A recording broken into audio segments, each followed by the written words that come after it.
la ferme est à 75 hectares. C'est un système très herbagé. Il y a 1,5 hectare de mélange céréalier, tout le reste en herbe. Donc, où sont les vaches laitières où on produit le lait? Au siège social, il y a 40 hectares accessibles. Tout est accessible.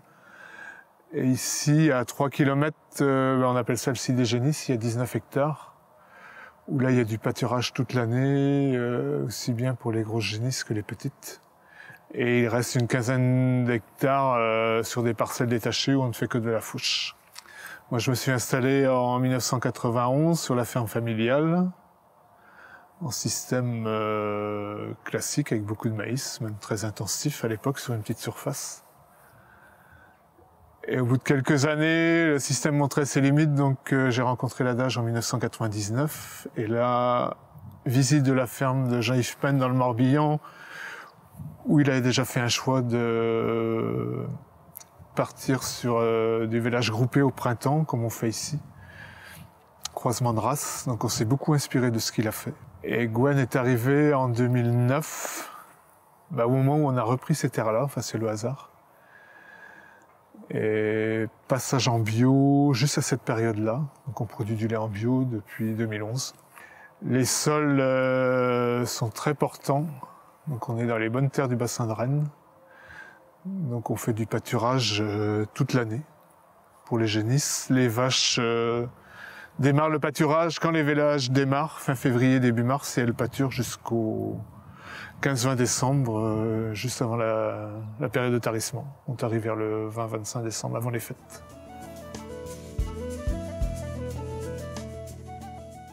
Donc la technique des vaches nourrices, on l'a choisie essentiellement déjà parce qu'on n'avait pas forcément de bâtiment adapté. Et de plus, on a, donc, comme l'a expliqué Jackie, on a 2 sites et on voulait aussi valoriser le deuxième site avec de la production de lait, pour un peu désintensifier nos 40 hectares du site principal. Au premier abord, les futurs génisses sont élevés comme des veaux normaux, donc on les élève en case individuelle par 2 au biberon. Et au bout d'une dizaine de jours, une fois qu'on a sélectionné une vache qui sera destinée à être nourrice, soit parce que son tempérament à la traite ne nous convient pas, soit c'est une vache avec un taux cellulaire élevé, ou bien une vache qui est très longue à traire. On lui met donc 3 petites génisses en case avec elle. Ensuite, au moment de la tétée, on bloque cette vache au cornadi pour éviter justement les coups de pied sur les veaux ou même pour nous protéger nous. Donc une fois cette partie réalisée, on habitue ces génisses à sortir dehors au pâturage avec leur mère au fil. Et pendant cette période-là, donc à partir d'environ du 20 mai, on met aussi un taureau avec ses mères nourrices pour pouvoir pratiquer la reproduction.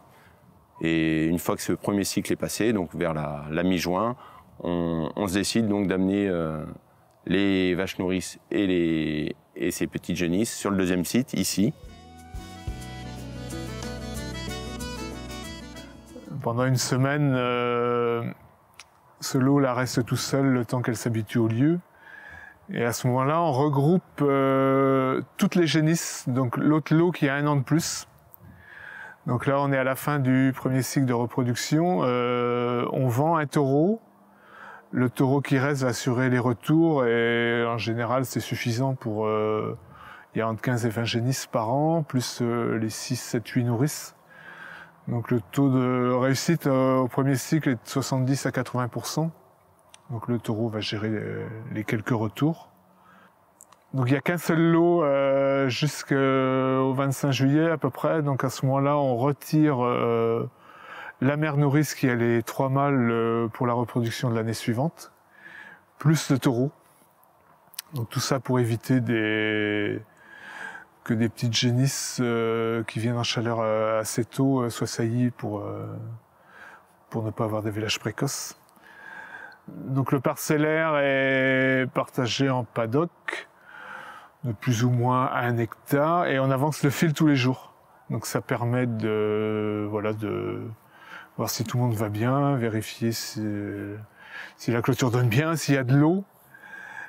Et aussi les animaux sont très familiers. Enfin, on n'a pas le problème de, comme certains vont dire, des veaux chevreuils. On n'a jamais connu ça avec des vaches nourrices. Et le sevrage a lieu fin novembre, début décembre. Cette année, ce sera début décembre. Et là, on ramène à la ferme les vaches pleines qui réintègrent le troupeau des laitières.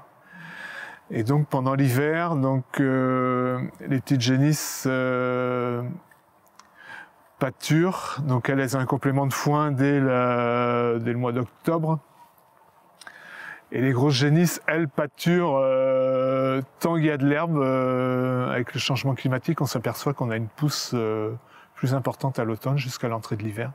Donc suivant les années, cette année, elles vont pâturer jusqu'à la mi-décembre en plat unique.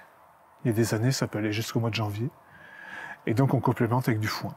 Et elles quittent ce lieu-là une dizaine de jours avant les vélages, vers la mi-février, pour intégrer le troupeau des laitières.